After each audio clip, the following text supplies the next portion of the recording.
सभी साथियों को नमस्कार। आज प्रशिक्षण के लिए अंबिकापुर जा रहे हैं।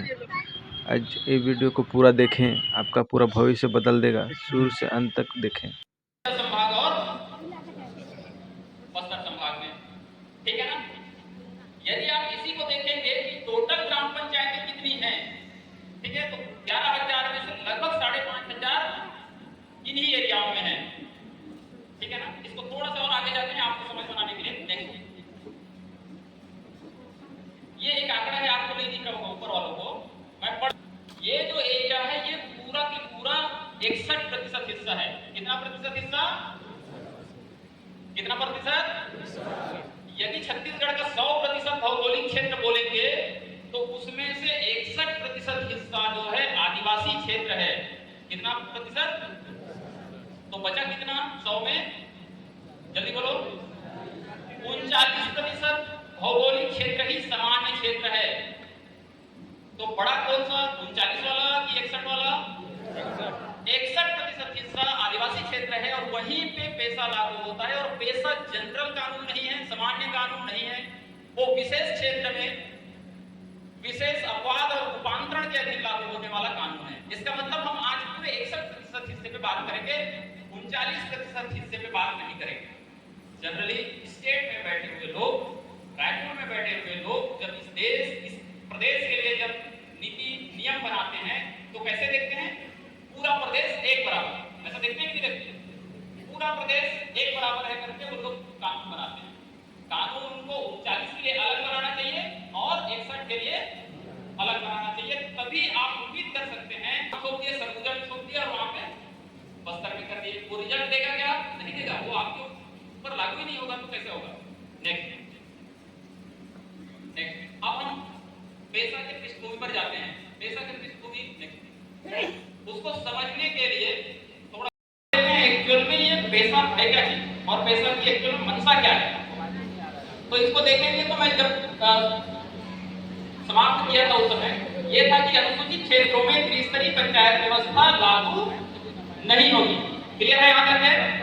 इसका मतलब सरगुजा संभाग में किसी भी जगह में सरपंची चुनाव, जनपद चुनाव, जिला पंचायत चुनाव नहीं होगा। यहाँ तक क्लियर है कि नहीं? ठीक नहीं है, कंफ्यूजन यहाँ पर। मैं दोबारा बोल रहा हूँ, जो सरपंच बनते हैं, जो जिला पंचायत बनते हैं, जो जनपद बनते हैं, वैसी वाली जो त्रिस्तरीय पंचायत व्यवस्था है, ये मना करता है। ये इस देश का संविधान है और ये मना करता है इस कानून को, ये मना करता है इस क्षेत्र में रहने के लिए, उस क्षेत्र में ऐसी व्यवस्था लागू करने के लिए, इसलिए ये लागू नहीं होगी। मैं आपको उल्टा पढ़ा रहा हूं, याद रखना। उल्टा मतलब कान को जब तक आप उल्टा नहीं पकड़ेंगे तब तक समझ में नहीं आएगा कि सही में आपका काम है कि नहीं, क्योंकि आपके बगल वाले बोल रहे हैं कि आपका काम नहीं है। समझ रहे हैं ना? तो आपके कान को दूसरा छुएंगे तो समझ में नहीं आएगा। आप ही को सुना है, इसलिए मैं बोल रहा हूं कि वो कानून इस एरिया में लागू नहीं होगा। परंतु इस किताब के भाग 9 में 243 लिखा है, इसको इंग्लिश में विजय भाई ने कहा कि 243M, इसमें लिखा है कि इस भाग का कतिपय क्षेत्रों में लागू नहीं होना। इसका मतलब इसके भाग 9 में जो पंचायती राज व्यवस्था लिखा होगा वह भाग किन किन क्षेत्रों में लागू नहीं होगा। तो हमने क्या पढ़ा था इसके पहले कि इस देश में जब ये संविधान को हमने अंगीकार किया 26 नवंबर 1949 को, तो हमने 3 तरीके के भौगोलिक क्षेत्रों को स्वीकार किया। कौन कौन से क्षेत्र है? एक छठी अनुसूची जो पूर्वोत्तर के राज्य हैं, दूसरा इस देश के 10 ऐसे स्टेट हैं जहां आदिवासियों की जनसंख्या 50% से ज्यादा है, ये 2 प्रकार के क्षेत्र होंगे, और तीसरा जो है सामान्य भारत। तो ये जो भाग 9 कहां लागू नहीं होगा बोल रहे हैं? 2 क्षेत्रों में। एक अनुच्छेद 244A जिसका विकेंद्रीकरण हुआ था, वैसे व्यवस्थाओं को रोकता है। इसका मतलब छत्तीसगढ़ का नक्शा हमने देखा था पूरा लंबा, सरगुजा संभाग पीला कलर, बस्तर संभाग पीला कलर। मैं आप लोगों से पूछना चाहता हूं, फटाक से बताओ वो कानून कहां लागू होगा? कोई बताएं। सामान्य क्षेत्र एरिया में लागू नहीं होगा। ऐसा कहां लिखा है? संविधान के आर्टिकल 240 में लिखा है। यहां तक क्लियर है ना?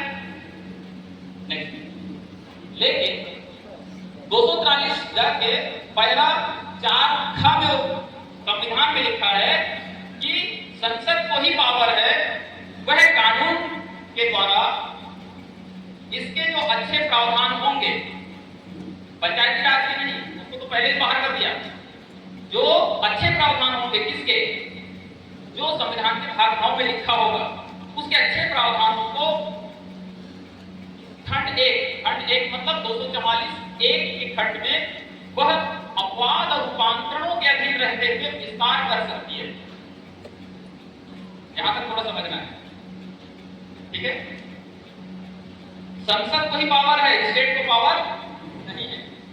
संसद को यह पावर है कि यदि ये पंचायती राज पंचायत जो व्यवस्था है, पंचायत व्यवस्था, ठीक है ना, तीसरी पंचायत व्यवस्था, यदि उसको अच्छा लगे तो वह अपवाद और रूपांतरण के अधीन रहते हुए उधर लागू कर सकती है आपके सरगुजा संभाग में, अन्यथा नहीं कर सकती। और बिल्कुल इसके विपरीत है, ठीक। अब हम देखते हैं कि 243 एम के तहत पहला 4 के तहत संसद ने कुछ किया कि नहीं किया, ही वो नियम कानून बना सकते हैं। और जो संवर्ग की सूची होती है वो दोनों ही एक विषय पे कानून बना सकते हैं, ठीक है। लेकिन हम बोल रहे हैं कि ग्राम सभा भी निर्णय ले सकती है, तो इनको भी विषय देने पड़ेंगे कि नहीं देने पड़ेंगे, जोर से बोलिए, देने पड़ेंगे कि नहीं। भाई हम बोले कि आप निर्णय ले लो, तो क्या संसद का विषय है जो केंद्र सरकार का है उस पर आप निर्णय लेंगे क्या? नहीं। जो विधानसभा के अधीन आता है जो विषय, उस पर निर्णय लेंगे क्या? नहीं। तो आप किस विषय पे निर्णय लेंगे? तो उस निर्णय को लेने की जो प्रक्रिया होगी वो एक विषय डाल दिया गया, और वह विषय है 11वीं अनुसूची के 29 विषय। तो जैसे आप बोल रहे हैं कौन से क्षेत्र में रहते हैं, 5वीं अनुसूची, तो वैसी 5वीं अनुसूची, 6वीं अनुसूची, 7वीं अनुसूची, 8वीं अनुसूची, 9वीं अनुसूची, 10वीं अनुसूची और एक 11वीं अनुसूची। तो ये 11वीं अनुसूची 73वें संशोधन के मार्फत इस संविधान में जोड़ा गया और कहा गया कि पानी है, बिजली है, सड़क है, पानी है, ये पुलिया है, दूरसंचार है, ठीक है, स्वरोजगार है, ये सारे विषय पे ग्राम सभाएं जो है बैठ के अपने स्तर पे अपने विकास की गणना खुद कर सकते हैं। तो इसको लेकर के ये जो विषय है, ये 29 विषय है। आप देखेंगे इसमें कौन सा विषय छूटेगा? कृषि है, भूमि विकास है, लघु सिंचाई है, पशुपालन है, डेयरी उद्योग है, कुक्कुट पालन है, मत्स्य उद्योग है, सामाजिक वानिकी है, लघु वन उपज है, लघु उद्योग है, खादी ग्राम उद्योग है, कुटीर उद्योग है, ग्रामीण आवासन है, पेयजल है, ईंधन है, चारा है, सड़क, पुलिया, पुल, फेरी, जलमार्ग, अपारंपरिक ऊर्जा स्रोत है, गरीबी उन्मूलन कार्यक्रम है, शिक्षा है, तकनीकी प्रशिक्षण है, प्रौढ़ शिक्षा है, औपचारिक शिक्षा है, पुस्तकालय है, सांस्कृतिक क्रियाकलाप है जो आप करते हैं गाँव में, बाजार है, मेले है, ये सब प्रबंधन आप करते हैं, स्वास्थ्य स्वच्छता है, परिवार कल्याण है, महिला बाल विकास है, समाज कल्याण है, दुर्लभ वर्गों का विशिष्टता की एससी और एसटी के लिए जो कल्याण है, सार्वजनिक वितरण प्रणाली है जिसको आप लेंस के माध्यम से जो लेते हैं उसको समझ सकते हैं, सामुदायिक हस्तियों का संरक्षण, सामुदायिक संपत्तियों सामुदायिक हस्तियों का अनुरक्षण, मतलब जो आपके सामुदायिक संसाधन है आपके गांव में उसका आप अनुरक्षण करते हैं।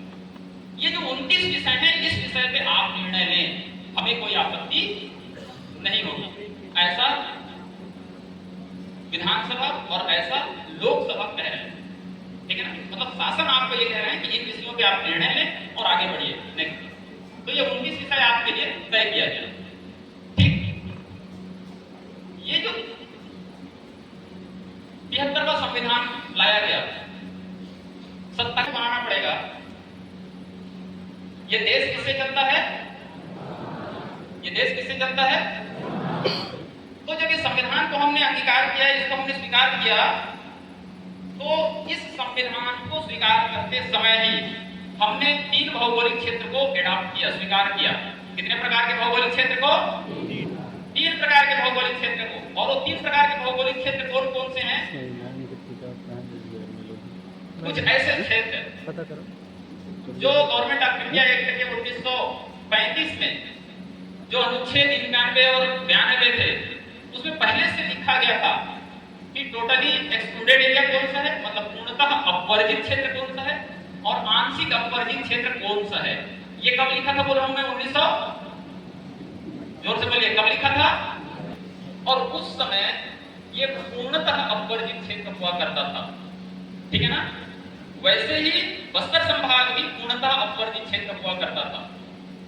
जब ये संविधान बन रहा था, तब संविधान बनते समय अलग अलग 3 प्रकार के क्षेत्रों को नोटिफाई किया गया। पहला, ऐसे क्षेत्र जहां केवल आदिवासी लोग रहते हैं। कौन से क्षेत्र? ऐसे क्षेत्र जहां आदिवासियों की जनसंख्या ज्यादा है, केवल आदिवासी लोग रहते हैं, ऐसे क्षेत्र को रखा गया। एक। दूसरा, इस देश में कुछ ऐसे भी पॉकेट थे, ऐसे भी क्षेत्र थे, ठीक है ना, जो आदिवासियों की जनसंख्या 50% से या 40% से ज्यादा है, ऐसे भी क्षेत्र थे, वहां ओबीसी का क्या है मैं आपको बताना चाहता हूं। जब यह संविधान बन रहा था और संविधान बनते समय में मैंने कहा कि ग्राम सभा टाइप का कोई शब्द नहीं था, तो ये ग्राम सभा शब्द 40 में ये लिखा था, केवल आर्टिकल 40 में लिखा था। और वो 40 में क्या लिखा था पढ़ सकते हैं आप, ग्राम पंचायतों का संगठन। राज्य जब भी ग्राम पंचायतों का गठन करेंगी या ऐसा करने के लिए कदम उठाएंगी तो ऐसे शक्तियां और प्राधिकार देंगे जो स्वायत्त शासन की इकाई के रूप में योग्य बनाने के लिए आवश्यक है।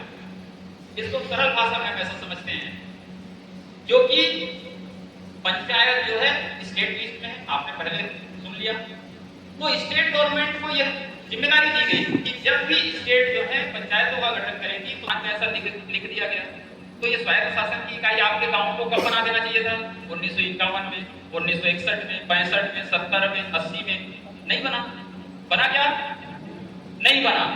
और मैं कब की बात कर रहा हूं? 1990 की बात कर रहा हूं। तो जब 1990 में सत्ता का विकेंद्रीकरण हुआ तो उस समय संविधान में 73वां संविधान संशोधन करना पड़ा, क्योंकि संविधान में तो लिखा ही नहीं था।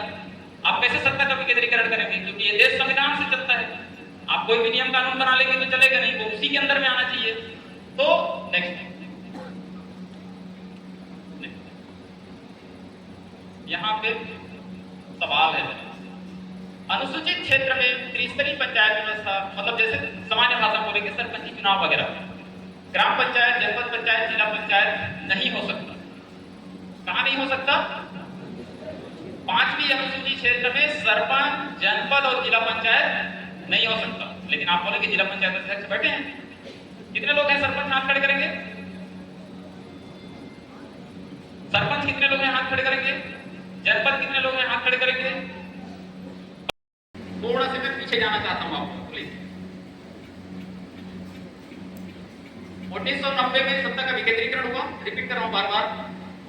उसके चलते संविधान संशोधन हुआ 1992 में, 73वां संविधान संशोधन यहाँ हुआ। और उस 73वां संविधान संशोधन से निकल करके उसको इंप्लीमेंट करने के लिए कानून बना जिसका नाम है 1993 में, एक साल बाद पंचायती राज कानून बना।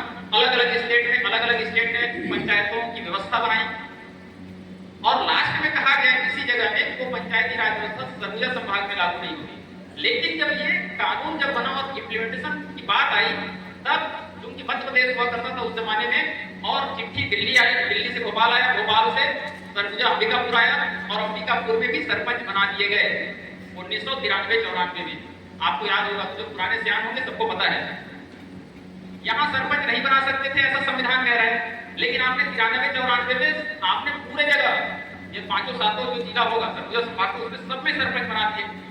अब जब ऐसा सरपंच बना दिए तो ये तो संविधान के उल्लंघन हुआ कि नहीं हुआ? ये देश किससे चलता है? जोर से बोलिए, देश किससे चलता है? तो संविधान से कोई ऊपर है क्या?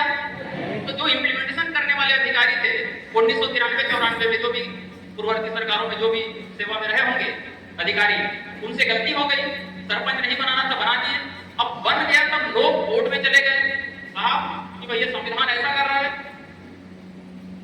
संविधान की मंशा यह है कि इस एरिया में वो पंचायती राज लागू नहीं होगा। उसके पीछे का कारण समझिएगा कि संविधान में संशोधन करने वाले मुखिया लोग उस कानून को आपके सरगुजा में क्यों लागू करना नहीं चाहते, क्योंकि उसमें लिखा है कि जो भी चुनाव होगा, जो भी अध्यक्ष का चुनाव होगा वह वोट के माध्यम से होगा, ऐसा वहां लिखा है।